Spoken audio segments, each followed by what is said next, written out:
crispy. Yan. So, kung gusto nyong ma-achieve, nabubulol ako. Syempre guys, unang-una, balatan natin ang squash or potato or sweet potato. No? Tapos, hiwain natin ng maliliit na ganito. So, maliliit lang siya guys ha. Tapos, ilagay natin sa tubig.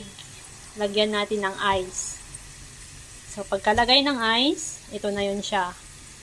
So, prepare na yan siya lahat. So, ayan. Ida-dry natin siya. Ayan, dry. Dry na yan. Pagkatapos i-dry, ilagay dito. Ayan, nilagay ko dyan. Pagkatapos kong dry, syempre, prinito ko na siya. Pagkatapos maprito, yun na siya. So, ito na yung ating finish kuan. So, yun lang guys. Maraming salamat.